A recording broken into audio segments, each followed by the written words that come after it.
میں نے یہ دیکھا ہے کہ ایک شخص اپنا مسلک چھوڑ کے دوسرے مسلک میں جاتا ہے صحیح. تو اس کے مزاج میں بہت تلخی آ جاتی ہے، ریجیڈیٹی آ جاتی ہے، لڑنا، بات بات میں بھڑک کے آنا، لوگ اس کے خلاف ہوتے ہیں. مثلا میں اپنے گاؤں کی بات کروں گا، تھوڑی سی جی جی مثال لمبی ہو جائے گی، جی جی. لیکن میں نے اپنی زندگی میں دیکھا ہے، اپنے بھائی کو دیکھا ہے کہ وہ جو ہے وہ تو متوجہ ہو گئے اہل حدیث کی جانب، اچھا. رفع دین شروع کر دی.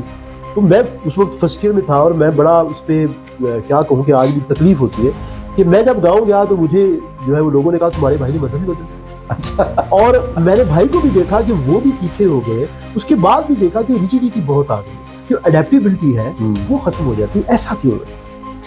دیکھیے یہ المیہ ہے ڈاکٹر صاحب، یہ اس کو تسلیم کر لینا چاہیے.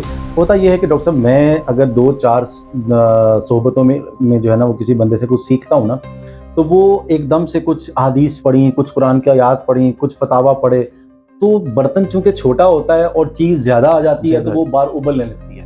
ٹھیک ہے نا. اچھا وہ ہوتا یہ کہ ہم وہ جب سیکھ لیتے ہیں تو اس کے بعد ہم اس پہ خود تو عامل ہو ہی جاتے ہیں، لیکن ساتھ چاہتے ہیں کہ دنیا بھی اس پہ عمل کرے. یہ اس کے پیچھے نیک نیتی ہوتی ہے کہ اگر میں جنت کے راستے پہ آیا ہوں میرے نزدیک، تو میں چاہتا ہوں میرے سب لوگ بھی جنت کے راستے پر آ جائیں میرے نزدیک. مسئلہ یہ ہے کہ ہم یہ نہیں سمجھتے کہ میں نے ابھی اس بارے میں بہت تھوڑا علم حاصل کیا. جیسے جیسے آپ اس چیز کے بارے میں پڑھتے چلے جاتے ہیں نا، آپ کا ظرف بڑا ہوتا چلا جاتا ہے اور آپ کی طبیعت میں تحمل آ جاتا ہے.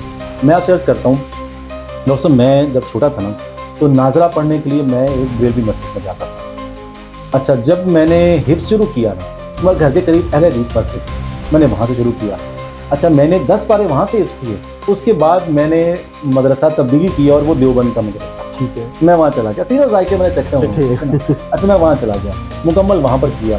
پھر اس کے بعد میں جب ایم اے اسلامیات اور ایم فل اسلامک اسٹڈیز کر رہا تھا تو میرے جو مختلف اساتذہ جو مجھے پڑھانے والے تھے وہ مختلف مسالک کے لوگ تھے. اچھا اس کے بعد میں نے ہمارے ایک استاد تھے جو جارڈن کے تھے، فقیہ تھے بہت بڑے، تو وہ جب یہاں پر آئے تو ان سے میں نے کچھ اصول تفسیر اور اصول حدیث پڑھے اور کچھ چیزیں اس طرح سے پڑھی. پھر میرے ایک استاد ہیں ڈاکٹر حافظ زبیر صاحب، وہ اہل حدیث ہیں، اور ان سے میں نے جو آن لائن شارٹ درس نظامی جو ہے وہ میں پڑھ رہا تھا ان سے. تو یہ کئی طرح کا ذائقہ چکھا ہے میں نے. ابتدا میں یقین کریں ایسا ہوتا تھا میرے ساتھ بھی کہ میں جس مسلک کی مسجد میں جاتا تھا تھوڑے عرصے میں اس کے رنگ میں ڈھنگ جانا، اس کے رنگ اختیار کر لینا اور دوسرے لوگوں سے بحث مباحثے کرنے، گرما گرم بحثیں ہونی اور لڑائیاں بھی ہو جانی. لیکن جب تھوڑی سی سمجھ آنا شروع ہوئی نا تو مجھے سمجھ میں آیا کہ یار یہ لڑنے کی چیزیں تو نہیں تھی، یہ تو عمل کرنے کی چیزیں تھیں. مجھے اگر یہ پتہ چلا کہ بھئی اللہ تعالیٰ کا جو حکم ہے اس معاملے میں وہ یہ ہے تو میں نے اس پہ عمل کرنا ہے، نہ کہ یہ میں اس پہ لڑائی کرنی ہے لوگوں سے.